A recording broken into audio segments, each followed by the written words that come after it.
patria se abre la sesión. La sesión de hoy, viernes 15, tiene por objeto continuar con las audiencias. Para los efectos, hoy día se encuentra invitada la abogada señora Fabiola Girao. Profesora, muchas gracias. Una sola prevención: como estamos votando en simultáneo el presupuesto, es posible que tengamos que suspender en algún minuto, ir a votar y volver. Pero espero que eso no interrumpa demasiado ni su presentación ni las preguntas de los parlamentarios. Sí, nos van a estar avisando cuando sea necesario que nosotros bajemos a votar las distintas partidas. Los invitados tienen alrededor de 20 minutos y después los señores parlamentarios le hacen preguntas para que pueda ser contestada. Así que, sin más, dejamos entonces a la abogada Fabiola Girao con la palabra. Muchas gracias. Espero poder aportar. Ahí sí. Bueno, agradezco la invitación para el día de hoy. Espero poder aportar desde mi área es Derecho Penal Internacional y Derechos Humanos. Entonces me voy a restar, bueno, también pido disculpas por el acento, ya son 11 años en Chile, pero creo que ya no se me pasa. Entonces, lo que quiero ya delimitar, yo traje una pequeña presentación para tornar más didáctica la conversación y que nosotros también podamos tener como un intercambio de ideas, ¿no? Para aportar algo con lo que usted tiene la necesidad de comprender y investigar y llegar a un buen lugar en la acusación constitucional de que se trata. Yo voy, por lo tanto, me abstengo de hablar de cuestiones que son más bien formales constitucionales, porque no es mi área. Y yo creo que los especialistas también ya fueron escuchados por lo que algunos asesores me comentaron, especialistas de Derecho Constitucional y de Derecho Administrativo. ¿Ya?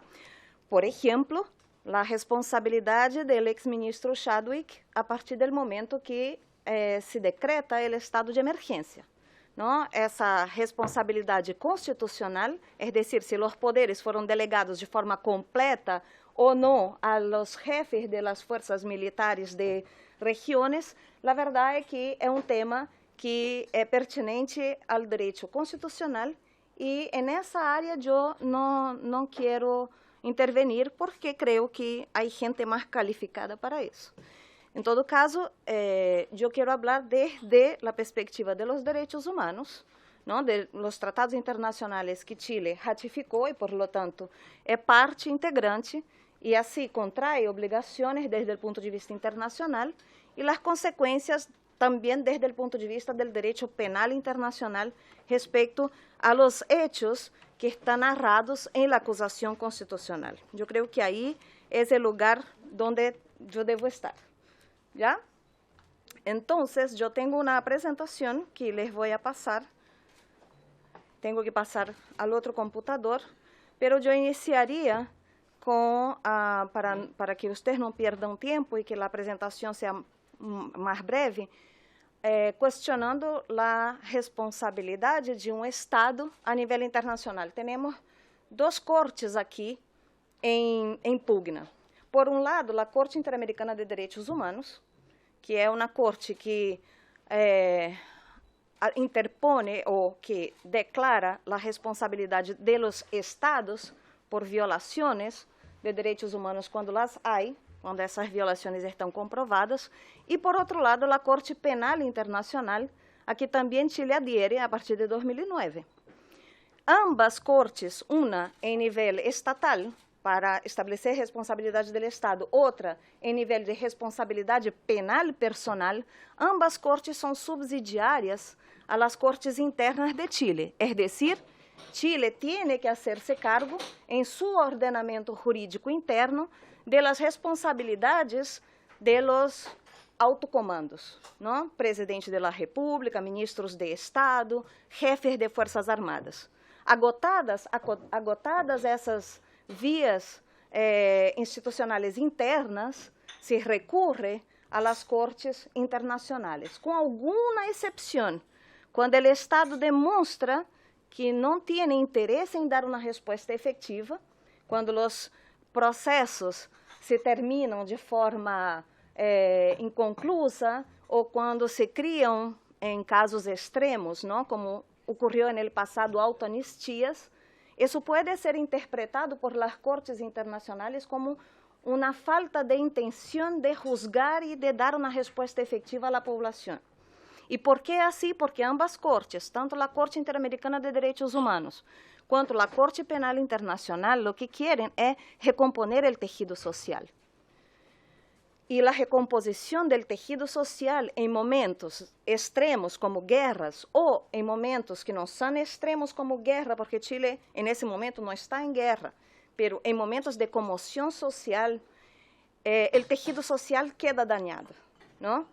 Os eventuais abusos que se cometem contra os cidadãos quedam marcados en el tejido social. Y la falta de justicia deja marcas que impiden que el conflicto se solucione y que la paz retorne al convívio social. É por isso que essas cortes instam a los estados a efetivamente dar respostas efetivas à população, para evitar que esses momentos de comoção, esses momentos que alguns também chamam desórdenes, esses momentos que efetivamente há alteração do tejido social, cessem e que as pessoas possam viver civilizadamente dentro de um contexto de Estado de Direito.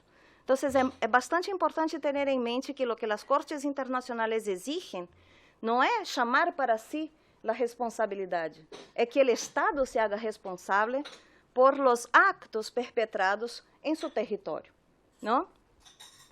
O princípio de soberania continua valendo, pero a soberania de um Estado declina quando se depara com a dignidade da pessoa humana, não? E isso é o que as cortes internacionais han insistido em dizer. Eu vou passar a minha companheira, então, o PowerPoint para poder...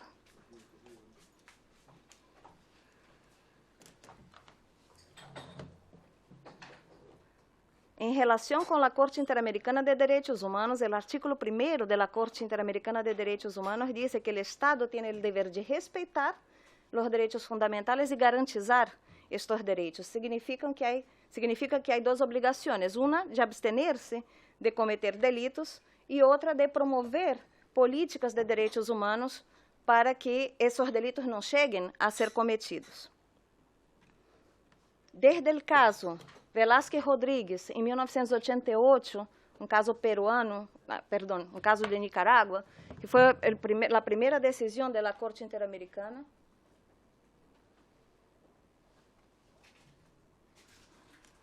Não, intervenção em Congresso Nacional, por favor. A Corte Interamericana já deixou clara a responsabilidade do Estado. Aí vamos começar com essa pequena, no fundo, são pontos que les traje para tornar a conversa mais fluida. Sim? Ok, perfeito. Ok. Não sei se pode ver, porque há muita luz. Perfeito. Lo primeiro eu já dije, a relação que o Estado contrai desde um ponto de vista jurisdicional. Primeiro, o Estado juzga, e se não juzga ou se mostra que não tem interesse em juzgar, as cortes internacionais podem chamar essa responsabilidade, podem ser-se competentes. Segundo, a relação desde o ponto de vista da recepção das normas. É decir, quando Chile adere a um tratado internacional, essa norma passa a integrar o ordenamento chileno. Eu creio que para os legisladores isso é absolutamente transparente, não? Ambos ordenamentos jurídicos não se repelem, não se excluem, ao contrário, se complementam de forma harmônica, não? Os tratados internacionais de direitos humanos não contrariam a Constituição, ao contrário, fazem mais claras as regras constitucionais e o status que essas regras de direitos fundamentais têm, podem ser discutidos por la doutrina. Eu me posiciono em relação com que essas normas são normas constitucionais e, por lo tanto, indeclinables. En relación con la recepción de estos tratados internacionales, el artículo 54 de la Constitución actual establece el rito por el cual un tratado internacional es absorbido por el sistema interno de un país.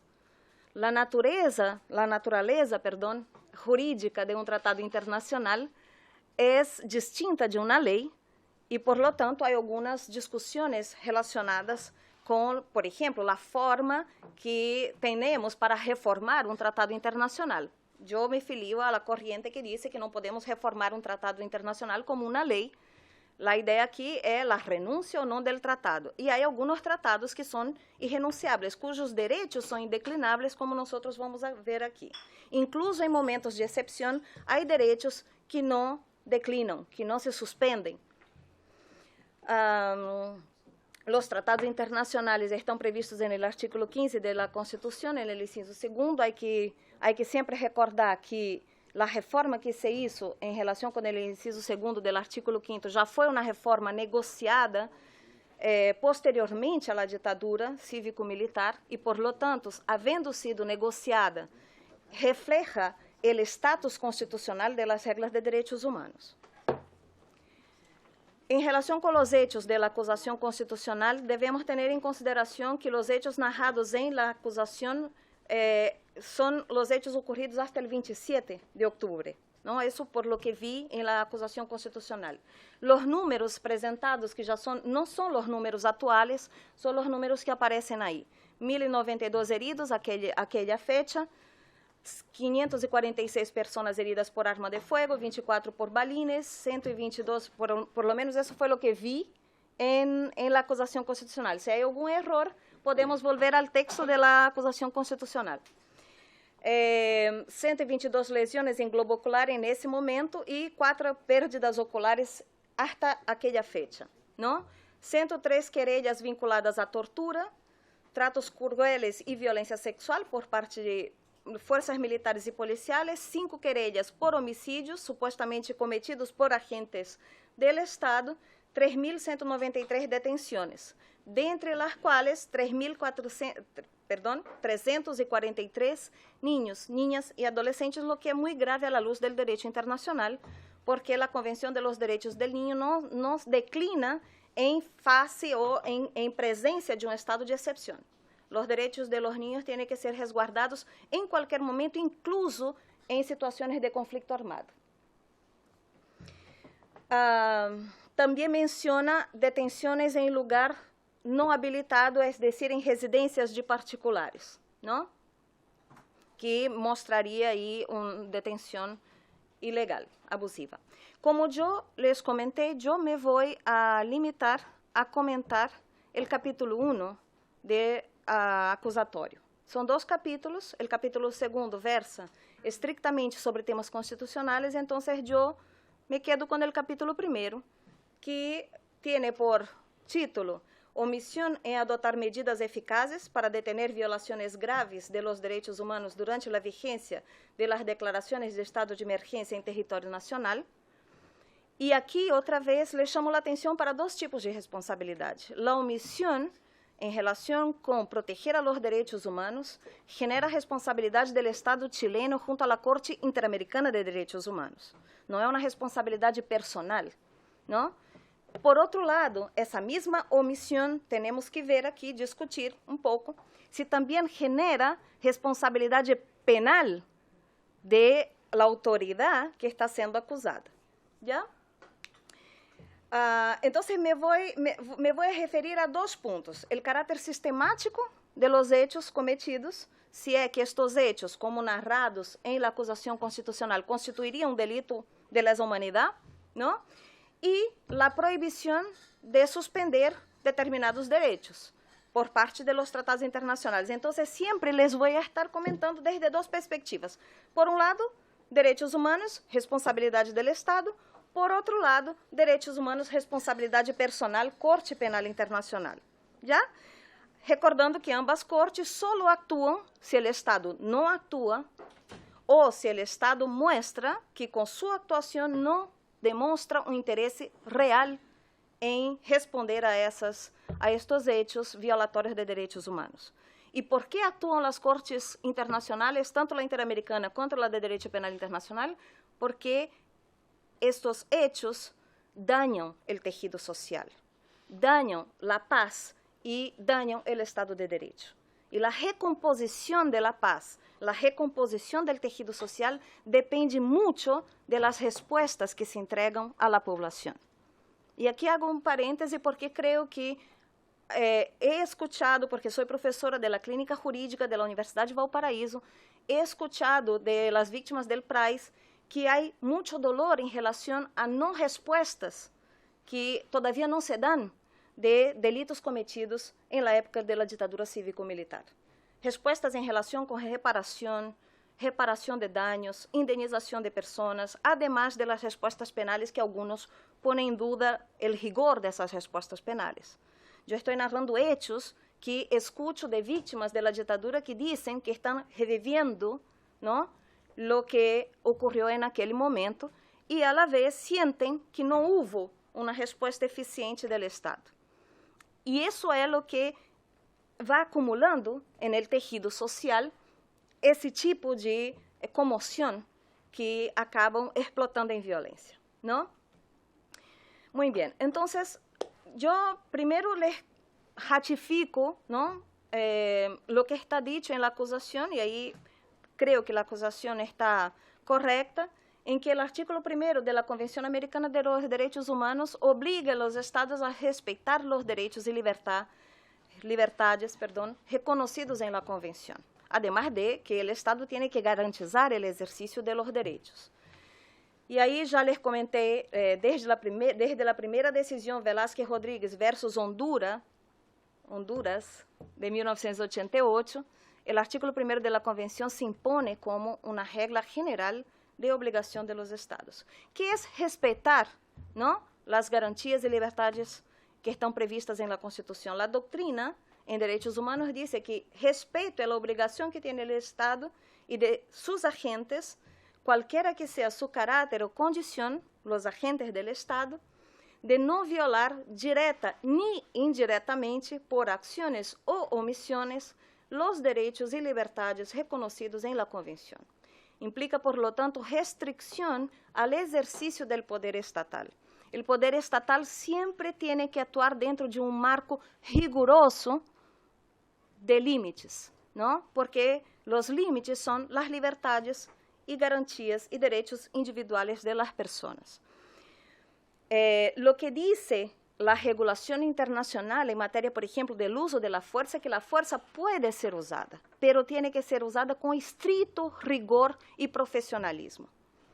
Todo lo que excede el rigor y el profesionalismo que se exige del Estado puede configurar violación de derechos humanos, ¿no? Entendiendo que los derechos que estão previstos em la Convenção são direitos individuais, direitos chamados direitos de primeira geração, pero o sistema interamericano de direitos humanos reconhece direitos individuais, direitos sociais e direitos coletivos. Aqui estamos falando mais bem de la libertad de locomoção, estamos mais bem falando de la seguridad personal e del derecho também a la libre expresión em caso de manifestações sociais. Eu me vou agora a concentrar. Bueno, antes quero ressaltar algo. O artículo 27 da Convenção Americana de Direitos Humanos também reconhece o direito de las autoridades do Estado de decretar estados de exceção quando há necessidade de hacerlo. Isso é um tema que nós poderíamos discutir, pero não está em juego nesse momento. A facultad está também na Constituição actualmente vigente em Chile, ¿no? Pero, pese a que o Estado tem o direito, as autoridades de governo têm a facultad, mejor diciendo, de declarar estes estados de excepção em casos de necessidade, há alguns direitos que não declinam. O direito à vida, ¿no? E isso está em uma opinião consultiva que eu les comento aqui. después va a aparecer una opinión consultiva de la Corte Interamericana de Derechos Humanos que dice que en ningún momento declina el derecho a la vida. Eso dice en el contexto de una consulta que se le hizo sobre pena de muerte, ¿no? Y ahí, incluso en estados de sitio, el derecho a la vida debe ser preservado. Y la prohibición de la tortura como regla de jus cogens. De una vez por todas es necesario internalizar que la prohibición de la tortura es una regla indeclinable, absoluta, y que en ningún escenario, a la luz del derecho internacional de los derechos humanos, es relativizada. Todos los discursos que nosotros vemos actualmente de relativización del derecho a la integridad física o psicológica de una persona son discursos que no son compatibles con el Estado de Derecho. ¿No? Cuando la CIA dice que usa métodos no convencionales, eso no es compatible con el discurso internacional de los derechos humanos. La tortura no puede ser aceptada, tolerada por una autoridad del Estado bajo ninguna circunstancia, porque eso daña el tejido social. Un delito de tortura no es un delito cometido solo contra una persona que está bajo la custodia del Estado. Es un delito cometido por el Estado contra quem ele deveria proteger. Então, desde um ponto de vista do direito internacional de los derechos humanos, a proibição da tortura é regra de jus cogens, é decir, absoluta. Em qualquer cultura é considerada proibida a tortura. E porque, aunque a legislação interna de um Estado admita os malos tratos, a regra de proibição da tortura não é declinável. Qualquer outro tipo de norma que pudiese chocar com essa seria norma nula à la luz do direito internacional de los derechos humanos, por lo menos para um Estado que declara publicamente ante a comunidade internacional que quer firmar estes tratados e que quer internalizar estes tratados. Se o Estado diz, não sou parte desse sistema de proteção de direitos humanos, está bem. E aí assume as consequências disso também. Chile, por exemplo, quando quiso entrar a la OCDE, tuvo que firmar o Estatuto de Roma, que hasta esse momento, desculpem que comente, pero era muito vejatório para os professores chilenos dizer em mesas internacionais que Chile todavia não havia firmado o Estatuto de Roma em 2009, quando o Estatuto já estava em vigência desde 2002. O Estatuto de Roma é aquele que responsabiliza personalmente os indivíduos que cometem delito de lesa humanidade, genocídio, delito de guerra e agressão. Chile, quando quiso acceder à la OCDE como um país civilizado, tuvo que firmar esse tratado. E quando firma um tratado e lo internaliza, contrai obrigações. Eu também les destaco aqui algumas convenções que não declinam, que são irrenunciáveis, aún em estado de emergência. A primeira é a Convenção contra a Tortura, mas também a Convenção sobre a Eliminação de todas as formas de discriminação contra a mulher, essas duas em nível de sistema internacional, a Convenção sobre os Direitos de los Niños. Assim, por lo tanto, é uma violação grave de direitos humanos detener niños, por exemplo, em los mesmos espaços de los adultos, ou tocar a integridade física ou emocional de um niño. Especialmente preocupante quando estes niños já são parte de um sistema, como é o caso do Sename, não? Um sistema que deveria protegê-los e, se los vitima outra vez, é especialmente grave. Também a Convenção Interamericana sobre Desaparição Forçada de Pessoas, a Convenção Americana sobre Direitos Humanos relativa à abolição da pena de muerte, e a Convenção Interamericana para prevenir, sancionar e erradicar a violência contra a mulher. Então, os dados que traz a acusação sobre abusos sexuais contra mulheres em gendarmeria e em calabouço de los tribunales é uma denúncia especialmente grave que a Corte Interamericana reiteradamente já responsabilizou estados por violência contra a mulher com sesgo de gênero. Porque, además, quando os números que estão na acusação constitucional mostram que, em relação com abusos sexuais, muito mais mulheres sofreram abusos sexuais que homens. Os homens sofreram, segundo os números que vocês têm, os homens sofreram mais tortura, as mulheres sofreram mais abuso sexual. Isso é um sesgo de gênero marcado que tem que ser eliminado de las fuerzas policiales e militares de um Estado civilizado.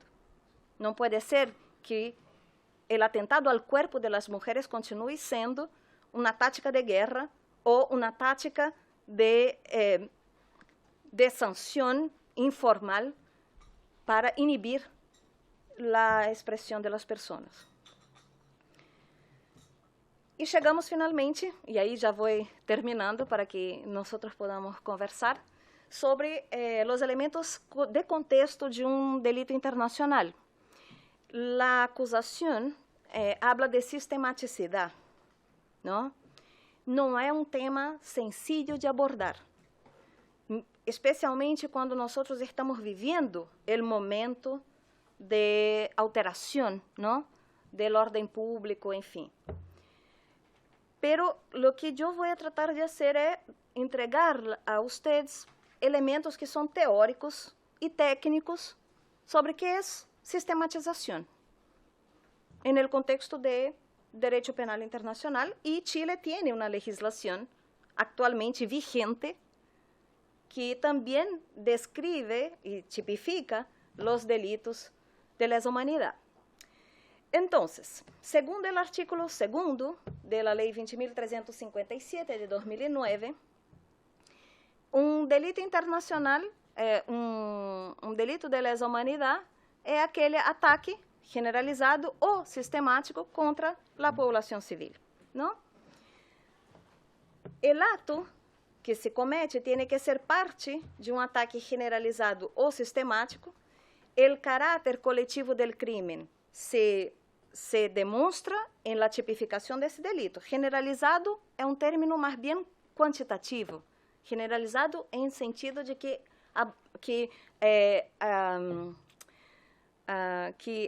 afeta um número grande de pessoas. Sistemático é um elemento mais bem qualitativo, não? Que é sistemático? Sistemático é aquele que é parte de um plano ou uma política, não em sentido formal, de actuar.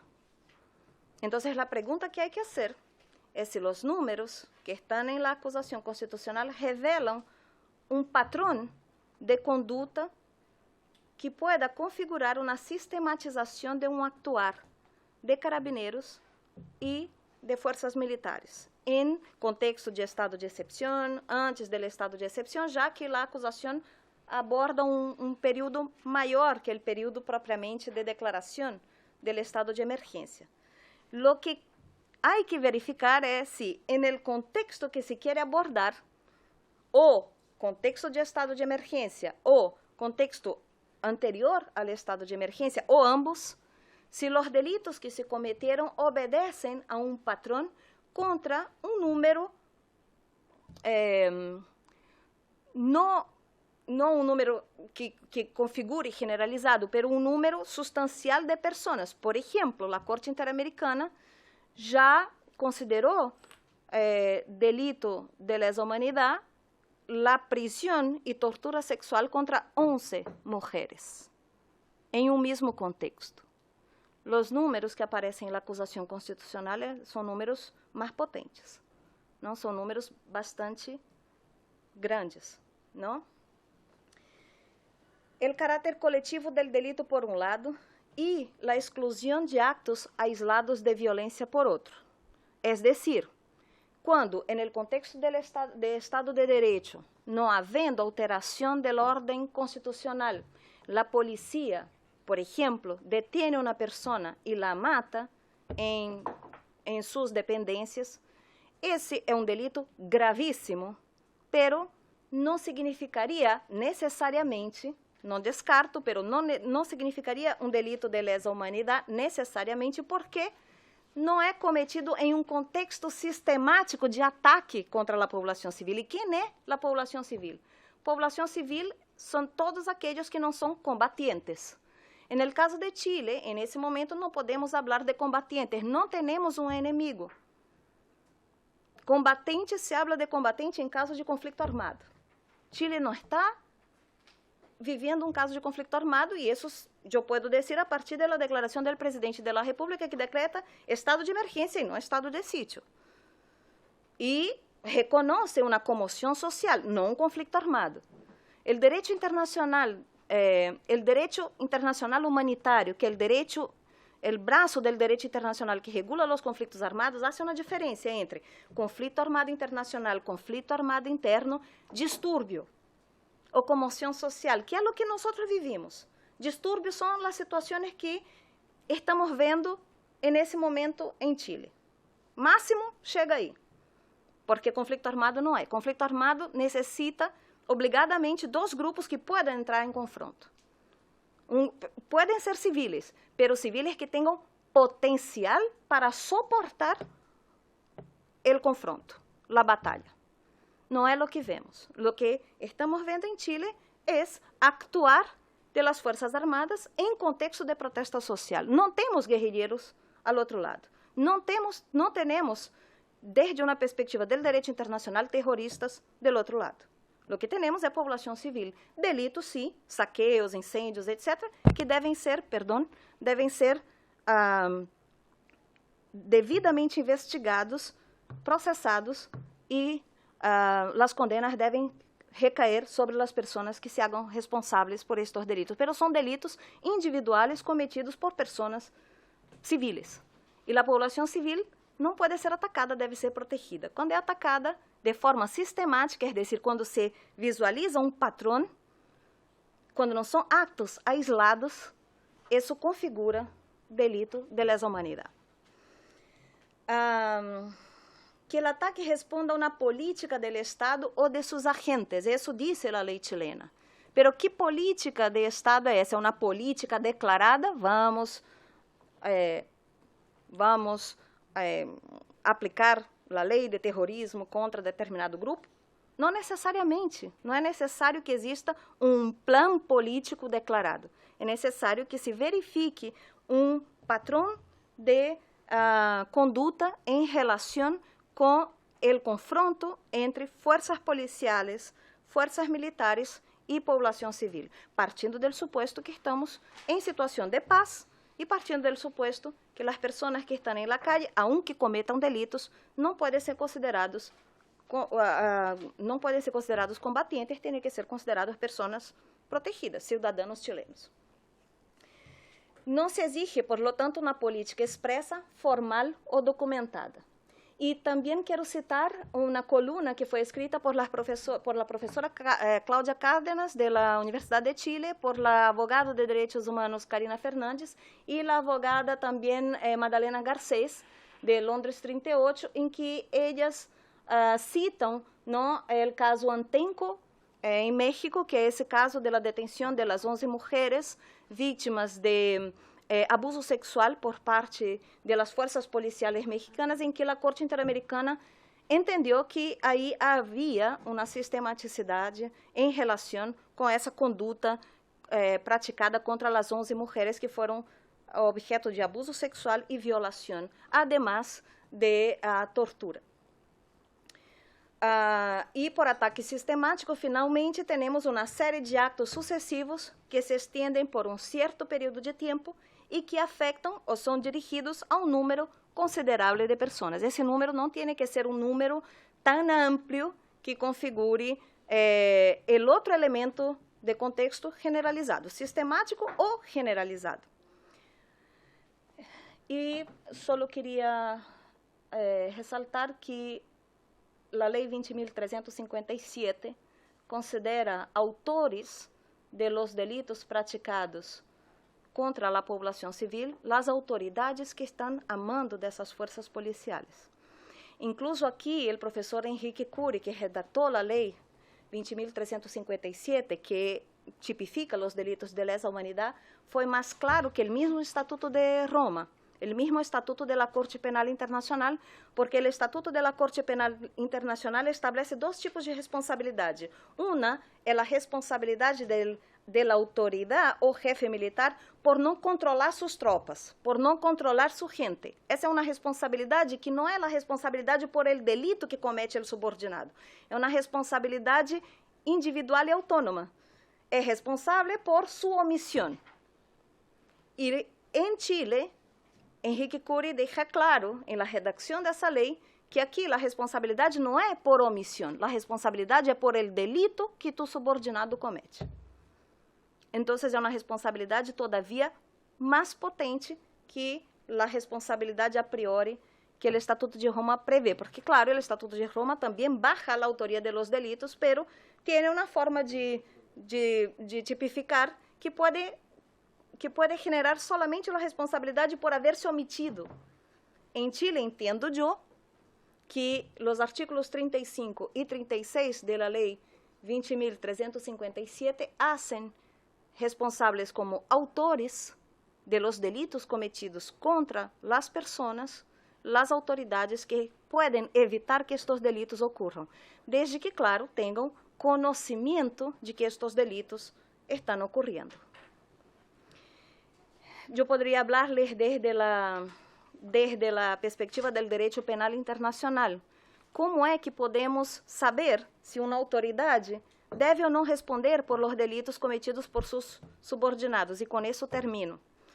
A jurisprudência do Tribunal para a Ex-Yugoslávia foi muito rica em relação com a responsabilidade do jefe, não, por los actos de seus subordinados. Eu não vou ler a jurisprudência que les puse aí, les dejo o PowerPoint por si querem também conversar em las perguntas, pero a Comissão de Expertos da Organização das Nações Unidas para a Ex-Yugoslávia considerou em seu momento que como se pode identificar o elemento subjetivo, o que nós em direito penal chamamos dolo, a intenção, em relação com os jefes de Estado ou com as autoridades que se hagam responsáveis, não? Por ser a autoridade que está al mando de la tropa ou de las pessoas que cometem estes delitos.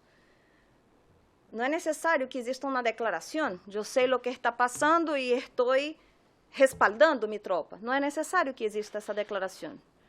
Há indícios que podem generar essa responsabilidade. E estes indícios são os seguintes: número, classe e fim de los atos ilegales, tempo durante o qual os atos ilegales ocorrem, se é um tempo específico, se é um acto específico ou se ele se perpetua durante um determinado período de tempo, o número e classe de las tropas involucradas, os componentes logísticos involucrados, assim como a localização geográfica de los actos, a ampla ocorrência de los actos, o tempo tático de las operações, o modus operandi em los actos llevados a cabo por las fuerzas policiales ou militares, los oficiales e o grupo de mando que está involucrado em isso, a localização do comandante al tempo de la ocorrência de los hechos. É decir, como o primeiro caso de direito penal internacional, Yamashita, que era um comandante japonês que deixou que suas tropas entrassem em Manila e violassem mulheres e cometessem delitos de guerra.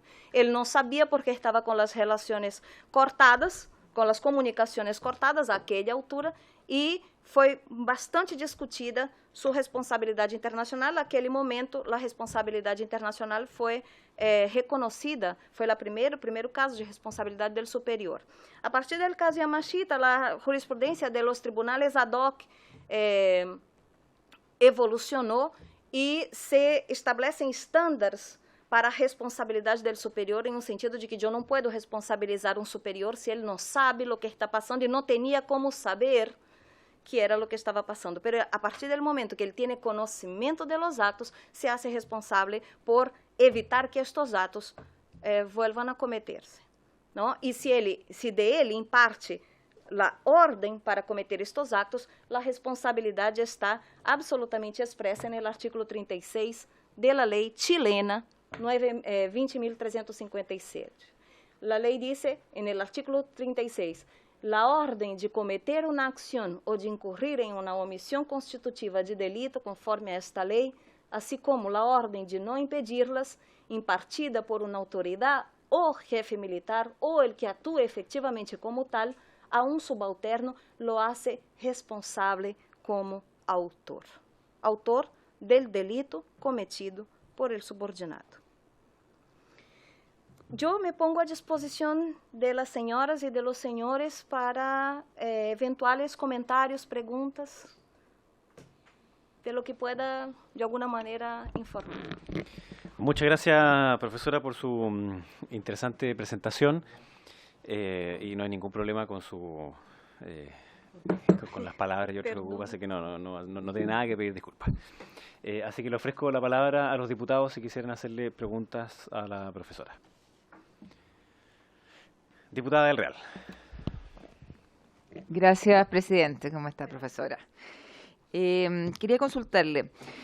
Los casos que usted alude que podrían determinar algún grado de sistematicidad, en estos momentos son denuncias que aún no han sido comprobadas. Por lo tanto, ¿usted no considera que antes de hablar de sistematicidad, estos casos deberían ser determinados como tales por los tribunales de justicia para corroborar su veracidad? ¿Va respondiendo? Y una cosa, sí, profesora, en general lo que se hace es que los diputados hacen preguntas, así que si quiere le podemos dar un minuto para que pueda anotarlas. Y después tenía nos otra. contesta. Sí, diputada. Esa era la primera pregunta. Y la segunda, ¿no cree usted que atenta contra cualquier calificación de sistematicidad o generalidad el hecho que todos estos casos hayan sido puestos en conocimiento de los tribunales de justicia y se hayan dado todas las facilidades a los organismos de derechos humanos para que pudieran auxiliar a las personas detenidas? Gracias, presidente. Gracias, diputado. Diputado Ilavaca. Muchas gracias, presidente. Saludar a la profesora Girao. Muchas gracias. Efectivamente, tal como dice el presidente, no tiene nada que disculparse. Fue súper clara y súper interesante la postura desde el ámbito del derecho internacional de los derechos humanos. Yo quiero hacer una serie de preguntas. Lo primero es, claramente, si las responsabilidades individuales las va a determinar la justicia chilena. Resulta muy significativo para el mandato de esta comisión analizar la gravedad de los hechos constitutivos de las posibles violaciones de los derechos humanos ocurridos en Chile, ¿ya? En este sentido, el artículo 35 que usted nos reseñó de la ley 20.357 señala que las personas que hayan ocupado las posiciones de máxima autoridad civil o de jefatura militar y que pudiendo hacerlo no hayan impedido la perpetración de los delitos. Eso es lo que señala la norma, ¿ya? Claramente aquellos que están tipificados en la ley, de los cuales hayan tenido conocimiento, resultan responsables como autores de dichos crímenes. Eso, y usted lo señaló, la mezcla del 35 con el 36. Por lo tanto, mi primera consulta dice relación respecto al estándar. ¿Cuál es el estándar que se requiere para que se logre configurar esta responsabilidad? ¿Ya? Lo segundo, en la misma línea, ¿cuáles son las medidas que las autoridades civiles deberían adoptar para impedir la comisión de posibles vulneraciones a los derechos humanos? ¿Ya? También siguiendo la misma línea, la ley 20.357 explicita que la autoridad civil debe impedir la perpetración de estos crímenes en la medida que tenga conocimiento de los mismos, so pena de ser autor de los mismos, ¿ya? Y teniendo en consideración la labor del organismo como el INDH, que reportaba diariamente vulneraciones o posibles vulneraciones a los derechos humanos, ya provocadas por policía militar y la policía de orden público, y en general las circunstancias de haber sido hechos públicos notorios para toda la ciudadanía, porque día a día las comunicaciones no estaban demostrando estos hechos, ¿ya? ¿Cuál es el alcance del concepto de conocimiento dentro de este proceso? ¿Ya?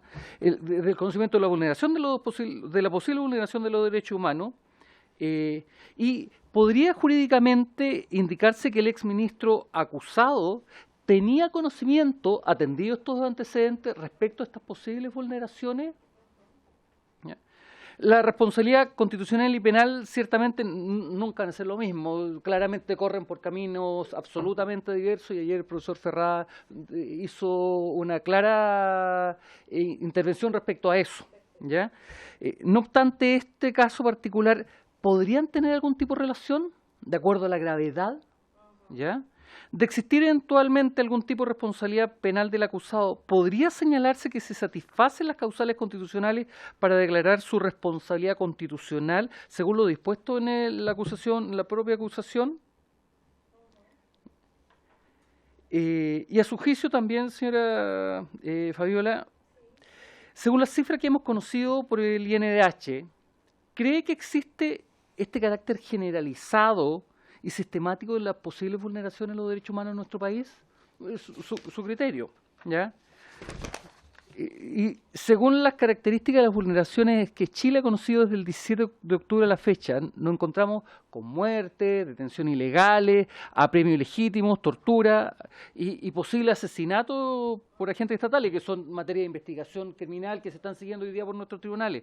Pero atendido estos hechos concretos, ¿cómo ha reaccionado el derecho penal internacional frente a estos crímenes en otros casos?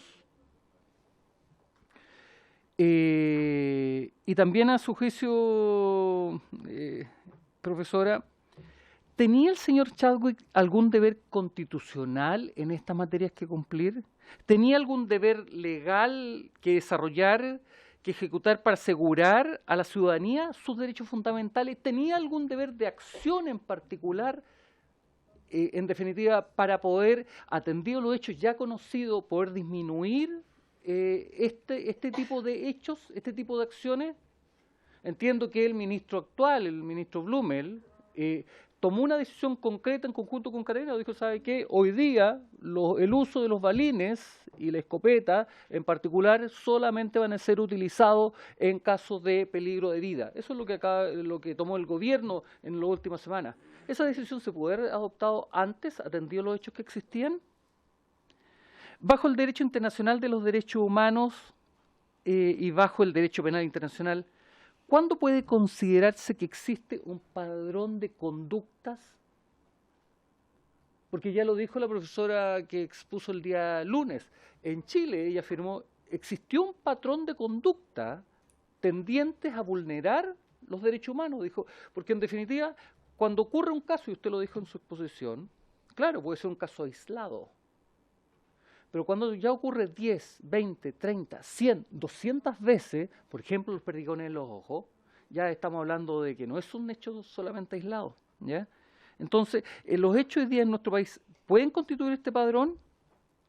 Y también, a su juicio, dicho estándar o padrón, ¿se da en el caso de Chile durante la última semana en la que el acusado en particular fue ministro del Interior? Y en otra pregunta, ¿cuál es el contenido del deber de control jerárquico de una autoridad a efecto de la determinación de la responsabilidad por crímenes de lesa humanidad? Porque el ministro del Interior, el ex ministro del Interior, señor Chadwick, siempre señaló, y lo señaló en la Cámara de Diputados, yo no tengo ninguna responsabilidad política. Lo dijo y fue súper claro.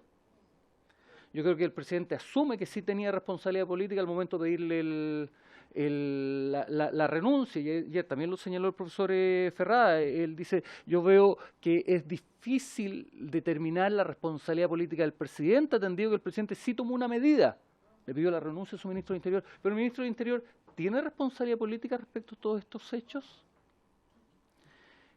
Por lo tanto, me interesaría saber que ahí usted nos pueda entregar el contenido de este control jerárquico de la autoridad civil hacia las autoridades de fuerza de orden y seguridad. Y bajo ese estándar, tomando en cuenta los hechos, el exministro Chadwick ejerció esta autoridad para evitar o tomó algún tipo de medida para evitar la ocurrencia de esos hechos. Muchas gracias, presidente. Gracias, diputado. Por suerte la profesora sacó papel y lápiz, porque si no, sí. Diputado Gaona. Gracias, presidente. Muchas gracias, profesora, por su exposición. Yo quisiera un poco que pudiese precisar algunos aspectos que yo apunté y quizás no entendí bien. Evidentemente, aquí estamos hablando de una población civil que se manifiesta. Claramente no son combatientes. Uno no podría, al parecer, calificar como combatiente a aquellas personas que armadas y encapuchadas es solo población civil. Entonces quisiera me aclarara eso. También menciona usted de que lo que aquí se producen son disturbios. Yo no sé si los saqueos, la sistematicidad para la quema simultánea de estaciones de metro son disturbios o son actos terroristas. Y por otra parte también es evidente de que aquí las policías y todos tienen un protocolo de actuación. Y yo entiendo que ese protocolo de actuación se fue ejecutando y hubo hechos que evidentemente se salieron de ese protocolo y esas personas que utilizaron o cometieron excesos de uso de la fuerza policial o violencia policial fueron separadas de sus funciones y además fueron autodenunciadas a los tribunales y todo ello, y eso durante el periodo del exministro Andrés Chadwick. Por lo tanto, me quedó dando vuelta esto de calificar como disturbio la situación que ha estado ocurriendo. Yo no sé si será disturbio también la quema de casetas de peaje con personas dentro de esas casetas de peaje. Eso claramente me da impresión de que es un intento de homicidio. Entonces, quisiera que me pudiese... ¿Dónde está el límite de esto? ¿Dónde la población civil o parte de esa población civil que se oculta tras una capucha, una máscara, que cuando uno se supone que protesta pacíficamente no tiene por qué cubrirse el rostro, que no tiene por qué usar elementos contundentes, no tiene por qué usar bombas incendiarias, no tiene por qué atacar la propiedad pública o privada, no tiene por qué atacar a otras personas? En el caso de la caseta de peaje con las personas adentro, digamos. Entonces, ¿cuál es el límite? ¿Cuál es el límite para usar la fuerza policial y lo que está establecido en el protocolo? Eso quisiera que pudiese usted ayudarnos a poder entender ese límite, porque claro, me perturba un poco que sea calificado solo como disturbio esta situación. Eso, presidente. Muchas gracias, profesora. Yo entiendo que puede ser demasiado, digamos, pero yo también quisiera hacer un par de comentarios que van relacionados en algo también de lo que ha planteado el diputado Gaona. Y déjame tratarlo en sentido abstracto. Supongamos que, o sea, no para este hecho particular, para que no esté confundido, digamos, con todas las circunstancias. Un jefe de servicio, ministro del Interior, dicta protocolos para el ejercicio legítimo de la fuerza. Sin embargo, dentro de quienes ejercen la fuerza, las policías, cometen graves infracciones a dicho protocolo. ¿Puede implicar eso entonces una responsabilidad del jefe de servicio? Segundo, ¿sería distinta esa responsabilidad si es que aquellos que cometieran dichas infracciones al protocolo, que pueden ser también delitos, si es que hay un procedimiento judicial o administrativo interno que persiga aquello, con lo cual lo que se está demostrando es que no solo había un interés de dictar un protocolo teórico, sino que de aplicarlo, y que en caso de que alguien se saliera de aquello, tuviera sanción. Otra cosa es que entiendo yo, y corríjame en su especialidad, otro aspecto de lo sistemático es que el resto de las instituciones del Estado también le prestan amparo de alguna manera a este ataque. Es decir, si ocurre un ataque hacia un grupo de la población, sea este cual fuere, y no hay una persecución de este, no hay fiscalía, tribunales de justicia, denuncia pública y otro, es distinto que si la hay. Entonces, aquí el ministro de Justicia nos mostró claramente qué es lo que se hizo antes de que fuera decretado el estado de emergencia, en el periodo del estado de emergencia y posterior a él mismo. ¿Y qué rol podría cumplir también para la acción del Estado el hecho de haber convocado a la ONU, a la parte, digamos, de derechos humanos, a la alta comisionada de derechos humanos, al mismo Instituto Nacional de Derechos Humanos, a otras organizaciones como Human Rights Watch y otros, también como observadores? Eso por ahora. Estoy seguro que probablemente después vamos a tener otro intercambio. Así que, pero eso por ahora, profesora. Muchas gracias.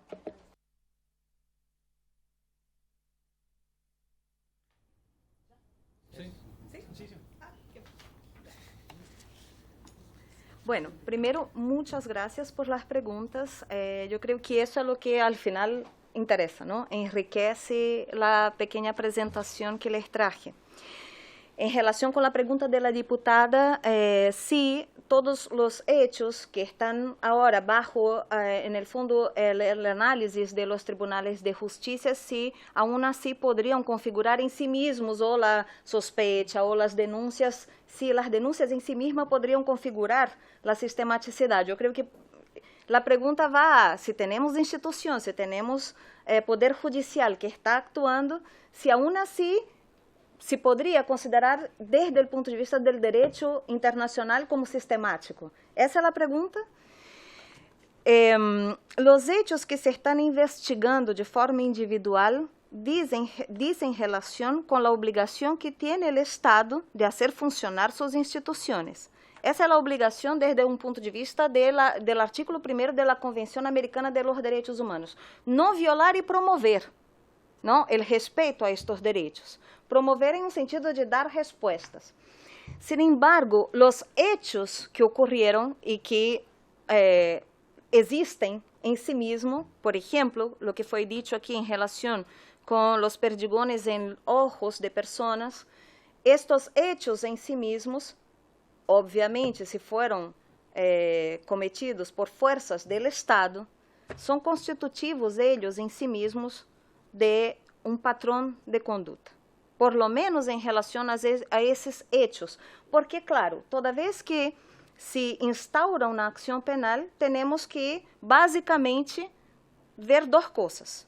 Lo primeiro é se o hecho existe, e o segundo, se, además da materialidade, essa pessoa que está sendo indicada é autora de los hechos. Entendo eu que o delito se configura quando os hechos existem. Quem é o autor individualmente de cada hecho é um problema que sí o Estado tem que responder, porque também quando o Estado tenha que comparecer à Corte Interamericana de Direitos Humanos em uma eventual denúncia à Corte Interamericana, tem que dizer: eu estou dando respostas em relação a cada uma das violações que sí se cometeram. En mi opinión, a la luz del derecho internacional, de los derechos humanos y del derecho penal internacional, los hechos que están narrados en la acusación constitucional, constitutivos de lesiones que fueron cometidas por munición que es privativa de fuerzas policiales del Estado, son constitutivos de hechos que pueden sostener a ideia de sistematicidade. Obviamente que são todas teorias que há que discutir. Em um momento em que se lleve uma eventual denúncia a uma corte internacional, e isso sempre ressaltando ou señalando que a responsabilidade do Estado é primeiro ele mesmo dar a resposta adequada.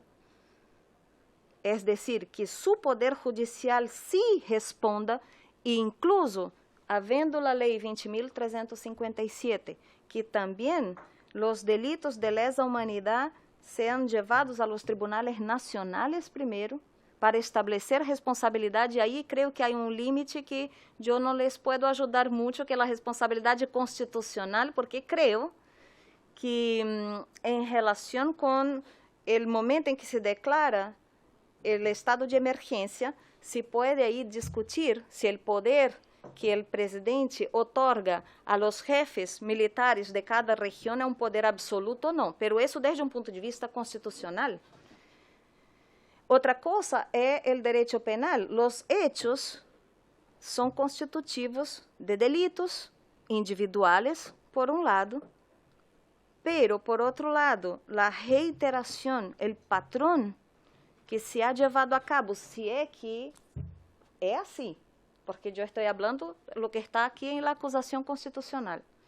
Se lo que dice la acusação constitucional é certo em relação com os números de heridos, esse número de heridos por balines, perdigones, que são privativos de las fuerzas policiales del Estado, las fuerzas armadas policiales, lo que sea, del Estado, constituem uma violação grave, por um lado, a los derechos humanos, que o Estado sí deve defender-se, dizendo que tem instituições que vão a punir as pessoas que cometeram individualmente esses hechos, pero por outro lado, o conjunto desses hechos, os hechos, não os processos que se levam a cabo, pero os hechos são constitutivos da sistematicidade de que trata a lei, porque por muito menos já se considerou delito de lesa humanidade, por muito menos em um sentido de muito menos pessoas involucradas no cometimento de los hechos. Estamos falando, por lo tanto, de dois tipos de responsabilidade penal. Uma, de cada pessoa que dispara com uma arma contra outra pessoa, e outra, que é o que significa, à luz do direito penal internacional, esse conjunto de actos reiterados de uma determinada maneira. Há dado que não está na acusação constitucional e que eu pongo em la mesa solo para que as autoridades que estão aqui presentes discutam. Se esse dado é real, é muito preocupante. As associações todas que se han manifestado, eu estive na reunião da ONU, e todas as associações que foram escutadas aí, por exemplo, o Serviço de Atenção às Vítimas de Playa Ancha de la UPLA, identificou 90 vítimas. E todas as vítimas heridas, ou 90% das vítimas heridas, estavam heridas com disparos que lhes foi dado em la parte alta del cuerpo. Estamos falando cabeça, ombro, dorso. Se esse patrão se demonstra, independentemente de que cada caso concreto deva ser investigado, para isso estão as querelhas que nós estamos interponiendo, todos os advogados, etc. Esse patrão de conduta de disparar em la parte alta del cuerpo de las personas, aunque sean projetiles não letales, configura claramente um patrão de conduta. Estou falando de indícios que são levados para configurar o delito. Obviamente que, quando isso é levado a uma corte internacional, estes hechos e indícios serão outra vez analisados. Pero se os hechos estão, e se por exame médico-legal se constata um patrão de ação, segundo essa comissão que se manifestou, que eu la cito aí, no caso da ex-Yugoslávia, esses indícios, a forma de atuar, o patrão de atuação, o tipo de armamento que se utiliza, a forma como se utilizou esse armamento, e aí vou chegar à pergunta do deputado, não? Todos estes indícios é o que podem configurar a sistematicidade. Todo o que eu estou dizendo aqui é desde um ponto de vista teórico, tratando de responder sua inquietude, em sentido de que há hechos individuais que estão sendo levados às cortes de justiça, e isso é uma obrigação que o Estado contrajo quando firmou a Convenção Americana de Direitos Humanos, tem que hacerlo para depois ter defesa. E por outro lado, que em conjunto estes hechos significam para o direito internacional? É um hecho aislado? Foi uma pessoa que perdeu o olho em um confronto, ou em uma marcha, uma pessoa, ou é um hecho que se repetiu? Porque creio que aquilo que interessa mais bem é a verdade, não? Que é o que efetivamente ha passado. Então, isso é o que deve ser considerado para configurar a sistematicidade, que não houve algo aislado, sino que se repite em um determinado período de tempo. Penso eu que os disparos em cabeça e dorso são preocupantes nesse sentido. São preocupantes porque há protocolos, e aí chega a sua pergunta, deputado, há protocolos que se devem seguir. Não há pergunta de ambos. Se esses protocolos não são seguidos, o que o direito internacional de los derechos humanos exige não é ausência de fuerza pública, es fuerza pública estrictamente adecuada a los protocolos internacionales, porque ellos existen y Chile los tiene. Hay países que siquiera los tienen, están más atrás. Chile los tiene, pero en la práctica, por datos de hechos objetivos, no se han cumplido. Y ahí después hablamos a la falta de cumplimiento, que es la pregunta del diputado, si la falta de cumplimiento genera esa obligación del jefe del Estado. Primero, solo para aclarar esa primera pregunta en relación con están siendo juzgados individualmente en los tribunales de justicia a través de querellas, perfecto, es obligación que el Estado tiene. Y para eso están los tres poderes. El Poder Judicial ahí está para responder cada una de las lesiones que se cometió contra cada persona. Y también entiendo que el Estado provee la defensa de los carabineros y militares que también fueron víctimas, heridas en esa situación, que sí yo entiendo como disturbio, pero yo le voy a tratar de explicar a la luz de lo que la teoría de los derechos humanos y derecho penal internacional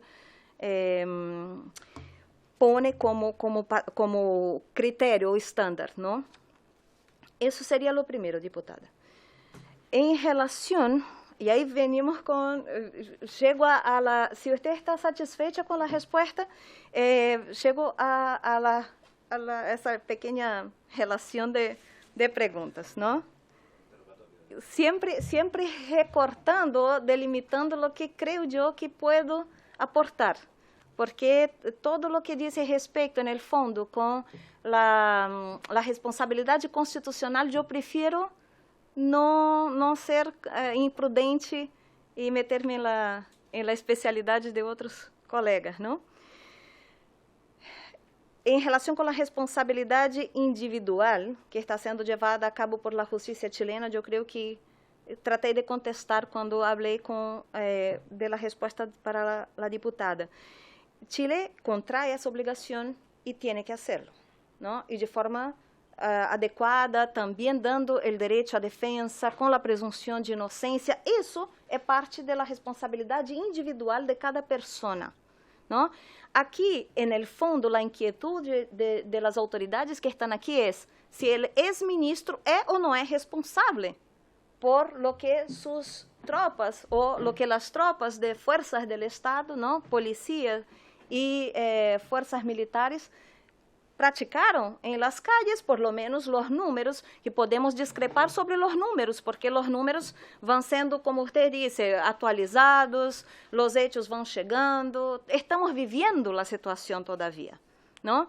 Primero, desde el punto de vista de responsabilidad individual, Chile tiene que dar una respuesta a través de las querellas. Si Chile va a la Corte Interamericana de Derechos Humanos, tiene que mostrar, espere, yo estoy tratando de resolver. Existen aquí processos que estão sendo levados a cabo para dar uma resposta efetiva à população. Sin embargo, Chile poderia chegar à Corte Interamericana de Direitos Humanos e dizer, é verdade, nós violamos direitos individuais, aceitamos essa responsabilidade como Estado, porque somos um Estado que mostra compromisso com a recuperação desse tecido social e estamos tratando de reparar de com todo nosso aparato institucional todas essas violações que cometimos. Há duas possibilidades aí, não? Em relação com a possível resposta que Chile poderia dar à Corte Interamericana de Direitos Humanos como Estado. O outro problema é a responsabilidade do superior. Se vocês concluem que se o ex-ministro do Interior estava al mando de las fuerzas militares e policiales nesse momento, se é que a responsabilidade não passou integralmente a los jefes, etc., el patrón que se ha visto, por lo menos, y ahí yo me quedaría solo con los hechos, ¿no? Porque, como la diputada señaló, hay muchas cosas que están siendo objeto de juicio, ¿no? Por ejemplo, nosotros en la clínica jurídica tenemos casos de desnudamentos forzados, de sentadillas, de amenazas por las fuerzas policiales a mujeres, golpes, que son todas situaciones que fueron llevadas a través de querellas al Poder Judicial. Y esas querellas han sido admitidas, ¿no? Pasado ese período, todos estos hechos probablemente se reúnen y son llevados a una corte internacional.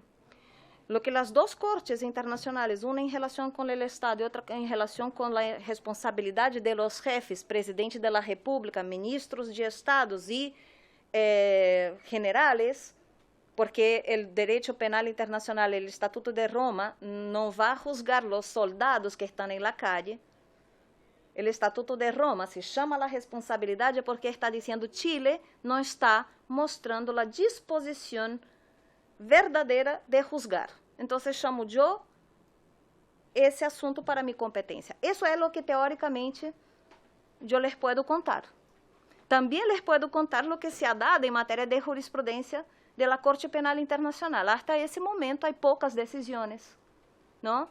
Todas las decisiones, todas las sentencias que tenemos es contra, sí, jefes de Estado, contra jefes militares, altos mandos africanos, ¿no? Em conflitos bastante intensos, bastante duros. Unos dizem porque é que o direito penal internacional é tão seletivo quanto o direito penal. Outros dizem que é porque a Corte Penal Internacional solo ha intervenido, e eu quero partir desse princípio de boa fé, em situações em que os estados não têm institucionalidade. Porque se Chile tem poder judicial, Chile, com a Lei 20.537, está habilitado para juzgar o delito de lesa humanidade, seja quem fora. E isso foi o que Chile hizo quando adhiere a la OCDE e disse: eu quero essa legislação para mim, eu quero ser competente para juzgar os altos comandos em caso de que algo ocorra. Não? É um gesto importante que hace o Estado e, atualmente, incontestável porque há lei. Então, qual é o estándar que se requiere para configurar a sistematicidade? Eu tratei de mostrar em algumas observações que hice, pero basicamente é uma repetição de conduta que genere hechos repetitivos em determinado período de tempo. Patrão de conduta del actuar de los funcionarios del Estado. ¿Tenemos que parar? Ya. Sí, profesora, Sí. disculpe. Tenemos que ir a votar una partida de presupuesto y luego volvemos en 10 minutos para que usted pueda continuar con la respuesta. Muchas Perfecto. gracias. Muchas gracias a usted. Vamos entonces. Profesora. Muy bien. Yo estaba respondiendo las preguntas del diputado Marco Ilabarca, ¿no? Y empecé a hablar de la responsabilidad individual, ¿no? El escenario que tenemos por ahora son querellas individuales sin configurar estos delitos como delitos de lesa humanidad, individualmente, ¿no? Eso no impide que de aquí a un tiempo se verifique que lo que pasó en conjunto en relación con la responsabilidad de los superiores, y ahí estoy hablando de las personas que efectivamente tenían la facultad de emitir órdenes concretas, se pueda generar la responsabilidad por delito de lesa humanidad, no por delito común. En Chile, nosotros tenemos en la Corte Interamericana, no estamos hablando todavía de responsabilidad individual, de responsabilidad del Estado.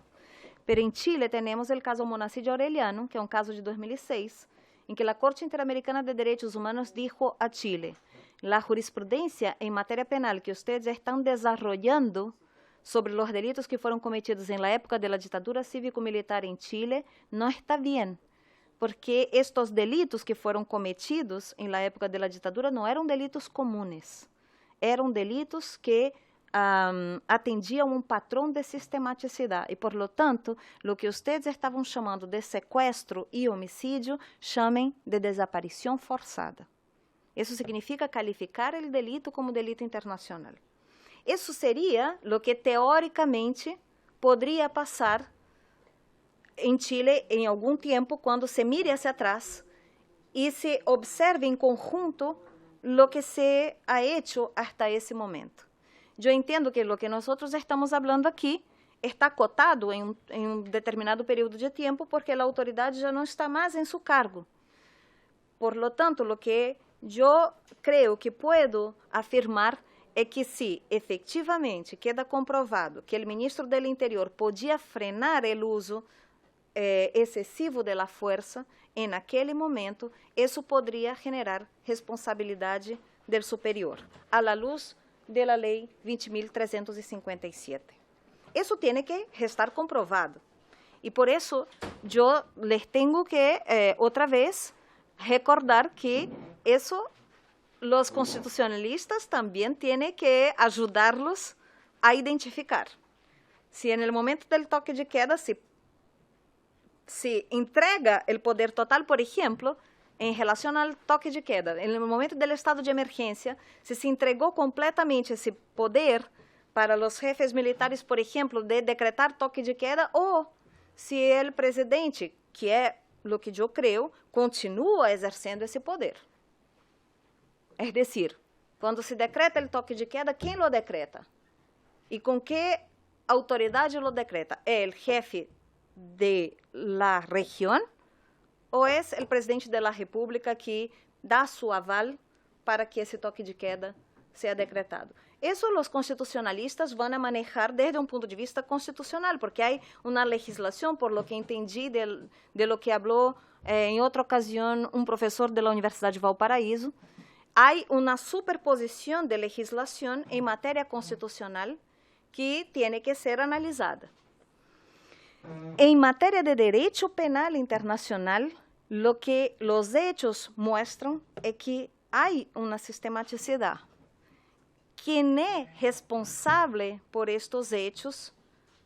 Primero, los que ejecutan estos hechos, es decir, si se comprueba la sistematicidad, el que disparó, por ejemplo, contra una persona, tiene responsabilidad no por un homicidio común, sino que por un homicidio como delito de lesa humanidad. Por un delito de lesa humanidad cuyo hecho es constitutivo de un homicidio. Pero ese homicidio no está suelto, sino que está ligado a otros hechos que obedecen al patrón que nosotros estamos aquí reflexionando, se hubo o no hubo ese patrón.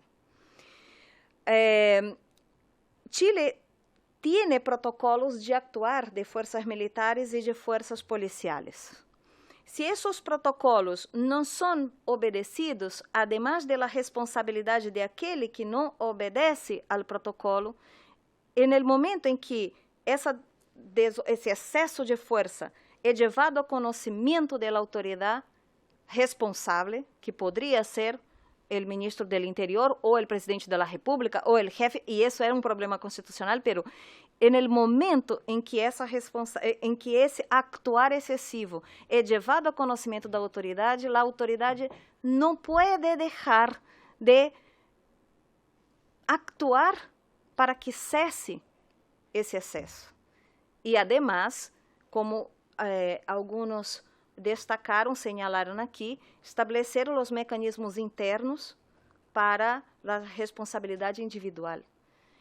Lo mais importante é que se configure que não houve ordens em um sentido de atacar a la poblação civil, por exemplo, com disparos em la zona alta del cuerpo, e por outro lado, quando estes hechos, e não estou falando de processos penais que têm que chegar a uma sentença, estou dizendo que quando os hechos que o INDH informa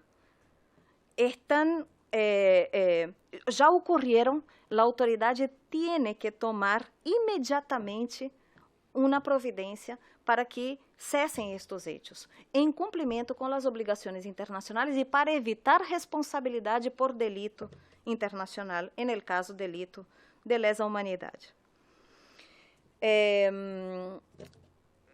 Usted me preguntó si el ministro Chadwick tendría, por lo tanto, un deber constitucional de actuar. Yo me voy a restar por las razones que ya mencioné, pero Lo que sí le puedo decir es que el Estado chileno, el Estado de Chile y su representante máximo, el presidente de la República y su ministro del Interior, tiene responsabilidad con la Corte Interamericana de Derechos Humanos de no violar derechos humanos. Entonces, en el momento que se toma conocimiento, hay que tomar medidas efectivas para que esas violaciones cesen. Y, además, esas violaciones no podrían haber ocurrido porque muestran una falta de control por parte de las personas que están en el comando. ¿Cómo se verifica esa falta de control y cómo el derecho penal internacional ve eso? Fue también ya tratando de llegar al final de las preguntas, ¿no? ¿Cómo el derecho penal ve la responsabilidad del superior? Yo en la exposición les comenté que el derecho penal internacional en relación a los jefes militares incluso reconoce una responsabilidad por omisión, por no controlar sus tropas, ¿no? Eso en tiempo de paz y en tiempo de guerra, porque los delitos de lesa humanidad son delitos de tiempo de paz también, ¿no? Los delitos de guerra son delitos de momentos de conflicto armado, pero los delitos de lesa humanidad pueden ocurrir a cualquier momento, incluso cuando el Estado de Derecho está constituido y las instituciones están funcionando, como el caso de lo que ocurrió en ese período identificado por la acusación constitucional. El derecho penal internacional no solo ve una responsabilidad por el mando en sí mismo, que sería un delito de omisión pura, es decir, se omitió en dar órdenes adecuadas para que las fuerzas actuasen con el cumplimiento de ese patrón. Quedó en uno de los comentarios, yo creo que fue el comentario del diputado Jaime Belolia, que hay un protocolo y que ese protocolo debería haber sido obedecido, ¿no? Si es así, en el momento que ese protocolo no es obedecido, la autoridad tiene que actuar. Si hubo una orden expresa para actuar de determinada manera, o si los hechos, y eso es lo preocupante, si los hechos muestran que había un patrón de conduta que no fue controlado, segundo la ley 20.357, eso genera autoría de los disparos. Es decir, la autoridad es responsable como autora de los delitos que fueron cometidos. Porque en Chile, la ley 20.357 no obedece exatamente a la misma redacción del Estatuto de Roma. El Estatuto de Roma establece una responsabilidad por omitirse y otra responsabilidad por hechos. En Chile no. El artículo 35 y 36 de la ley lo que dice es que responde como autor del hecho cometido por el subordinado. Si tenía conocimiento o si no tenía conocimiento, eso es lo que hay que verificar. ¿Y cómo se verifica? Por los indicios. Cómo actuó efectivamente ese cuerpo militar, ese cuerpo policial. No sé si con eso yo satisfago algunas inquietudes del diputado Marco Ilavaca. Yo pasaría a responder las preguntas del diputado Sergio. Disculpen que siempre ocupo los nombres porque me es más fácil por la pronunciación. La grande pregunta, creo yo, es si eso era disturbio, ¿no? Yo hablé en disturbio en el fondo por esa jerarquía que el derecho internacional humanitario, que el derecho que regula los conflictos armados hace. Porque el derecho internacional humanitario tiene que dejar siempre bien claro qué es lo que está ocurriendo para ver cuál es la regulación que hay que ocupar. Entonces, si estamos en una situación de conflicto armado interno, como el caso colombiano, ¿no? Que tiene un conflicto armado interno reconocido porque hay fuerzas del Estado por un lado y fuerzas organizadas por otro, aplicamos los convenios de Ginebra, ocupamos la legislación relacionada con delitos de guerra. se não vemos esse quadro, é decir, se o que há são forças militares actuando em outras situações, é decir, actuando contra grupos que não estão organizados ao ponto de ter domínio sobre um território, ter mando, hierarquia, portar armas, não?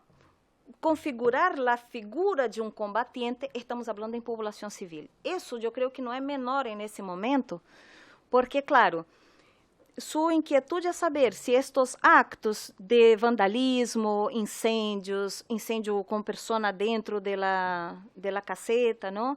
Se estes actos podem também configurar uma sistematicidade, ou se estes atos poderiam configurar terrorismo, não é certo?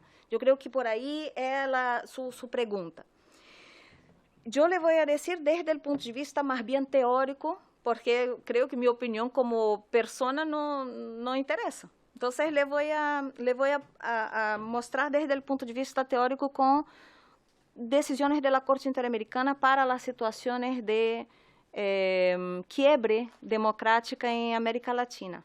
A Corte Interamericana de Direitos Humanos reconheceu que em Chile, em Brasil, em Paraguai e em Argentina, o que ocorreu em la década de 60, 70, não foram situações de guerra. Foram ataques do Estado contra a população civil. Por exemplo, o caso brasileiro, que me acerco mais por ser brasileira, o caso da guerrilha del Araguaia, assim se chama, guerrilha del Araguaia, porque era um conjunto de pessoas, mais ou menos 100 pessoas, que tinham armas, pistolas, e foram ao interior de Brasil a propagar uma determinada ideologia política e a combater desde aí a ditadura militar. E se hizo 2 operações militares e se matou a maioria dos integrantes desse grupo. E a grande questão era essa, saber se efetivamente, porque nesse momento eles foram qualificados como inimigos do Estado, combatientes, terroristas, e eles quitam o status de população civil. Pero a Corte Interamericana dijo não, porque esse grupo, aunque houvesse aí umas 2 ou 3 pistolas dentro desse grupo, a verdade é que não era um grupo com potencial beligerante capaz de enfrentar as forças do Estado, e são os hechos que corroboram porque em 2 ações militares taticamente bem armadas se desintegrou o grupo, se matou a maioria de los integrantes do grupo. Então, a Corte Interamericana dijo o que ocorreu aí foi delito de lesa humanidade. Essa é a perspectiva de direitos humanos, que podemos ou não estar de acordo, pero foram os tratados internacionais a que Chile aderiu. E o que está passando em Chile, eu com certa tranquilidade le puedo afirmar que a la luz de la teoría internacional de los derechos humanos não configuraria terrorismo tampoco, ¿no? É bastante questionável se Chile tiene efetivamente terrorismo, como se entende terrorismo desde o ponto de vista internacional, como Al-Qaeda, como grupos como ISIS, ¿no? Porque podemos discutir todo isso desde um ponto de vista teórico, pero uma de las bases de sustentação do delito de terrorismo é a capacidade de organização desse grupo, não? Em Chile, você citou incêndios que ocorreram em momentos mais ou menos parecidos. Claro, no metro de Santiago, claro. Aí haveria que, aí sim, não, investigar efetivamente se havia uma coordenação e se esse grupo tem suficiente organização para, incluso, financiar esse tipo de ação, porque não são ações sencillas de levar-se a cabo, não é certo? Há que ter um know-how, vamos dizer assim, para poder fazer uma ação como essa de forma sistemática, vamos dizer assim. Chile conta com delitos que têm penas bastante altas para hechos individuais, incêndios, ameaça a carabineiros, maltrato de obra carabinero. Hay tipos penales que son potentes y tienen penas altas y que los procesos penales deben ser llevados a cabo, ¿no? Y le insisto en disturbios o conmoción social porque creo que la misma decretación de estado de emergencia corrobora eso. Se o presidente hubiese dicho, não, aqui temos uma situação de estado de sítio, há uma situação já de grupos organizados que estão atacando as forças e a própria população, como em Colômbia, não? Que a mesma população civil queda rehén de grupos que são civis, que não são militares, mas que têm um potencial organizacional grande e que dominam determinados territórios. Não creio que isso esteja provado em Chile, e por isso me inclino a pensar que estamos diante de saqueos, sim, de incêndios, de delitos comuns, e não de delito de terrorismo. Bueno, claro, lo que hoy en materia de que la Corte Interamericana chama de criminalização de las protestas sociales é efectivamente tratar de, y eso es lo que hay también que verificar, tratar de combatir los incidentes que ocurren en protestas sociales con un determinado patrón de comportamiento de los policiales. No hay que caer nunca en esa tentación, ¿no? Porque eso sí puede configurar la sistematicidad de lo que estábamos hablando há um tempo. Não sei se lhes satisfago sua inquietude com isso. E com isso passaria à la pergunta do deputado Jaime, não? Se há protocolos e os subordinados não cumprem os protocolos, a autoridade, à luz do direito penal internacional, é responsável se tem conhecimento de que seus subordinados não estão cumprindo, porque existe uma responsabilidade que é por omissão. Em Chile, o artículo 35 de la Lei 20.357, o que diz... Ai, parece que não está mais funcionando. Pero em Chile, se habla de autoria por los delitos de lesa humanidade que cometem los subordinados. Los límites, que também foi uma pergunta que usted hizo, há um problema aí com o elemento subjetivo. Nadie pode imputar responsabilidade penal sem culpabilidade. Então, estamos no campo da culpabilidade. Como eu posso identificar ou não a culpabilidade de uma autoridade por lo que fazem seus subordinados? Seja Chadwick, seja o comandante de forças militares, seja qual for a autoridade. Como se arma, não? Essa autoria, o autor por detrás do autor, a autoria imediata. Não fui eu a que cometi o hecho, pero fui eu a que ordenei, sabendo o que poderia passar, não? Esconder a cara detrás de las alas, não? Uma teoria que é como el ciego por conveniência, não vê, não, o que está passando. Esse é um nível de responsabilidade que há que comprovar se efetivamente se perdeu o controle dessa tropa sem poder actuar de outra maneira ou se a tropa cumpre com ordens estabelecidas desde arriba, não? Como verifico isso? Através do actuar de los subordinados e a reação do superior com esse actuar, não? A reação tem que ser imediata. En el primeiro acto excessivo, a autoridade tem que reaccionar para evitar que outros hechos ocorram.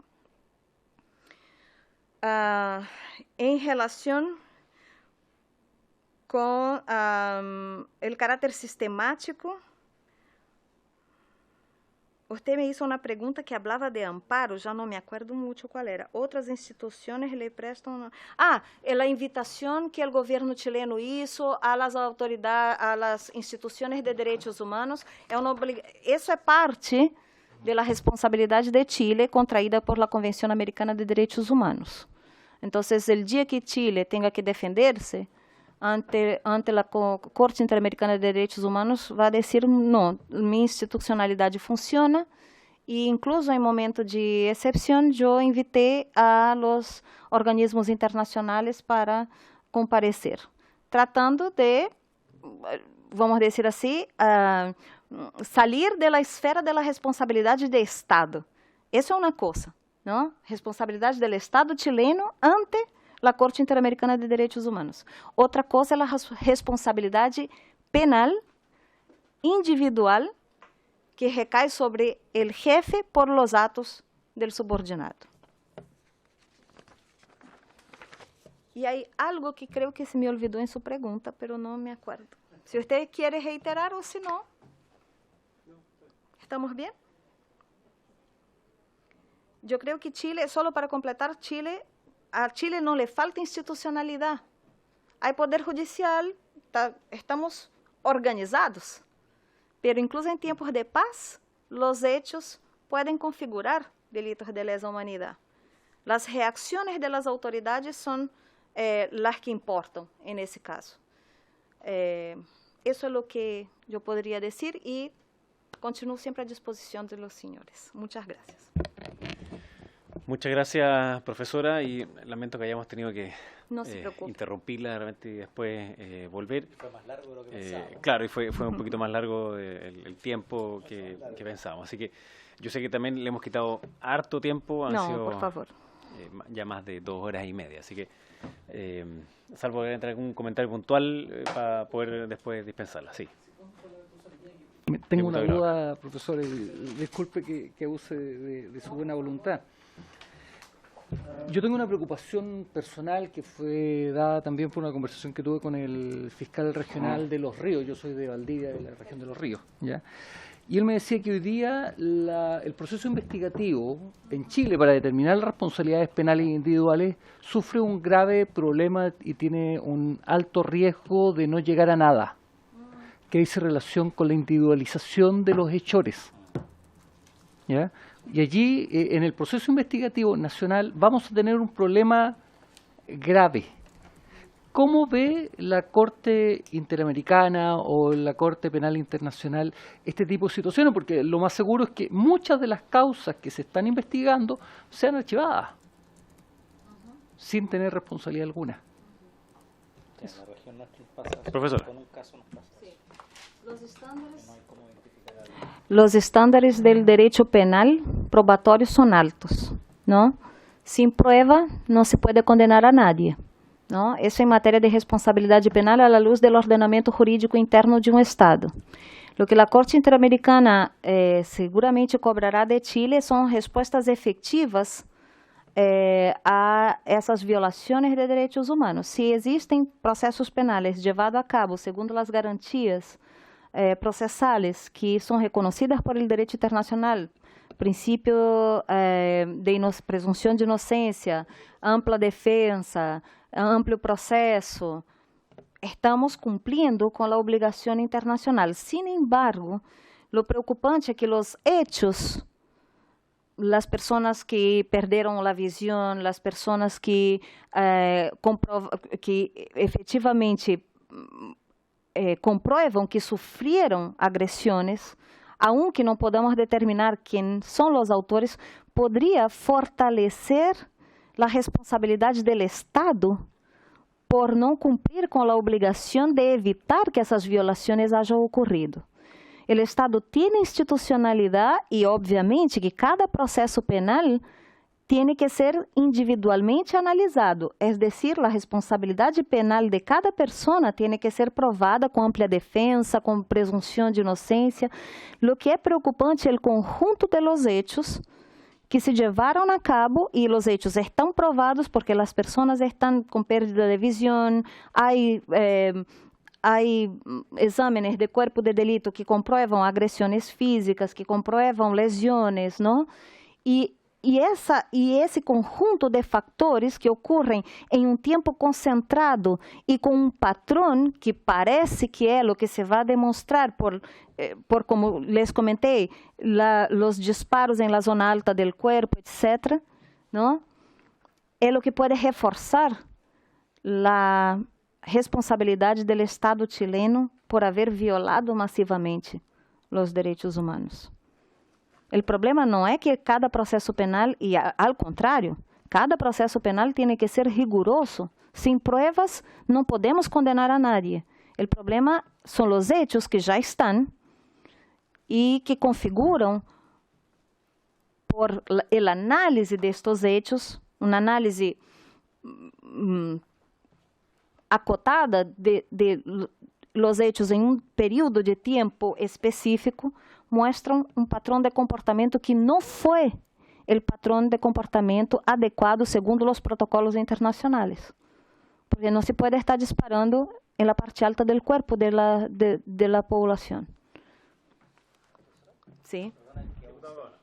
Sí, no, por favor. O sea, eso quiere decir que sin perjuicio de que no haya identificación de responsables penales, se puede individualmente se puede configurar el delito de lesa humanidad en una corte internacional. Sí. ¿Pero contra quién? No. Contra el Estado de Chile se hace cargo la Corte Interamericana de Derechos Humanos, condena el Estado de Chile. La Corte Penal Internacional lo que dice a Chile es: respondam ustedes com sua legislação interna a essas violações de direitos humanos. Quem é, em uma cadena de mando, quem é responsável por um delito de lesa humanidade?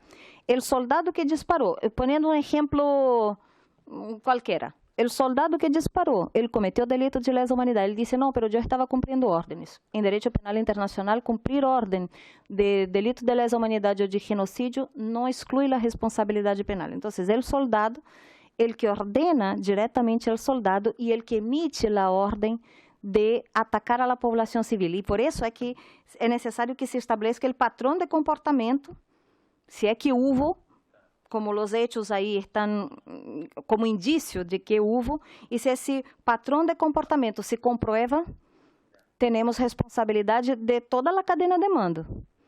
E a Corte Penal Internacional persigue incluso presidentes da República também. Em teoria, eu lhe estou comentando. Pero sempre há que recordar que a Corte Penal Internacional é subsidiária ao ordenamento jurídico de Chile. Então, Chile deve levar a cabo essas condenas. Lo que passa também aí, o problema é que a Corte Interamericana de Direitos Humanos uma vez já disse a Chile: vocês estão calificando mal os hechos, estão chamando de homicídio o que foi desaparição forçada. Porque é diferente que uma pessoa na calle mate a outra, isso é um homicídio, que a polícia que tem que proteger ao cidadão lo mate. Isso é desaparição forçada. Quando, obviamente, não só quando lo mata, mas quando lo mata e não dá informação de que lo matou. Esse corpo nunca apareceu, o que antes chamavam sequestro, não é certo? A Corte Interamericana disse: não chamem sequestro, chamem desaparição forçada, porque é o que é. Toda vez que é o Estado que comete esses delitos. E a Corte Penal Internacional, isso chamamos de cross-fertilization. Uma corte alimenta a outra com decisões. Então, a Corte Penal Internacional pergunta à Corte Interamericana de Direitos Humanos: ¿qué es eso? A Corte Interamericana de Direitos Humanos diz: isso tem uma sistematização. Isso serve como indícios para a Corte Penal Internacional. Então, atualmente, há dois, como você bem identifica, há dois níveis de responsabilidade. Uma do Estado e outra individual, que é tanto del que executa, quanto del seu superior direto, quanto del superior indireto. E aquilo que nos interessa é essa responsabilidade del alto mando, não? Como puse aqui só para completar, não? Como puse aqui em la apresentação, uma comissão que foi constituída para o Tribunal da ex-Iugoslávia estabeleceu alguns critérios para comprovar se a autoridade que não está presente aí, el ministro, el presidente de la República, quien sea la autoridade competente, si tiene o no tiene responsabilidad. Ahí dice, hay que ver cómo los hechos ocurrieron, las circunstancias del hecho, cómo se cometieron los hechos, cómo se utilizó toda la regulación, los protocolos que habría que haber atendido, cómo reacciona. Me preocupa mucho algo que alguien dijo, no me acuerdo quién fue, que el ex-ministro dice, yo no tengo ninguna responsabilidad aquí. Eso es preocupante porque muestra que la información llegó y la reacción no fue de efectivamente reprochar estos hechos y frenarlos. Si é que foi assim, porque todo o que estamos falando aqui é objeto de discussão em cortes internas primeiro e depois em cortes internacionais de forma subsidiária. Todo em tese. O que les estou mostrando é o que diz a teoria. Ya, muchas gracias. Profesora, muchísimas gracias por su interesante presentación. Nos gustaría si nos puede dejar una copia de la presentación para juntarlo también al informe. Muchas gracias, profesora. Muchas gracias a los señores diputados. Y habiéndose cumplido el objeto de la sesión, se levanta. Gracias.